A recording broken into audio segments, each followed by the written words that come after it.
ஐயா கும்பிடுறாங்க. இருக்கட்டும். ஆத்தா அக்கா மகளுக்கு சீலை எடுத்தாங்க. ரூபா உங்ககிட்ட வாங்கிக்க சொன்னாங்க.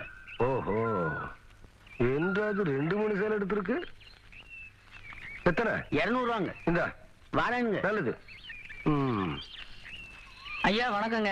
இருக்கட்டும். ஆத்தா பேத்திக்கு சேலை எடுத்திருக்காங்க, உங்ககிட்ட போய் பணம் வாங்கிக்க சொன்னாங்க. எத்தனை? 400 ரூபாய்ங்க.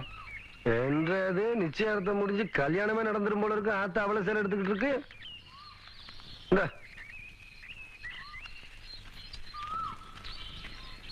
ஐயா கும்பிடானுங்க. இருக்கட்டும்.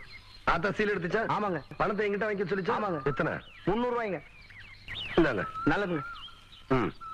ஐயா ஐயா, ஏய், இந்த இடத்துக்கு தான் 300 ரூபாய் எடுத்து போன. அது பெரிய கவுண்டர் எடுத்த பட்டு சேலைங்க. இது இது தெய்வான எடுத்த நூல் சேலைங்க. தெய்வானையா? கவுண்டரே,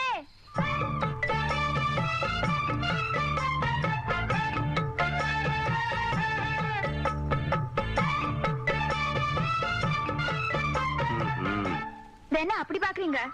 கவுண்டர் வேற சொன்னா கைலாசத்தை வேலைக்கு வாங்கி போடலாம்னு சொன்னாங்க.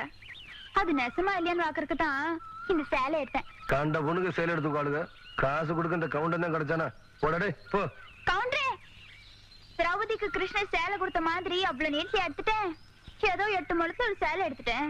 பேசாம காசு கொடுத்து போட்டு போவியா? நீ மட்டும் மரியாதை அந்த சேலை காசு கொடுக்கல, போறது 1.5 மானம் இல்ல 1.5 மானம். யோ துணிக்காரே, இந்த சேலை கையோட அவுத்து கொடுத்துறேன்.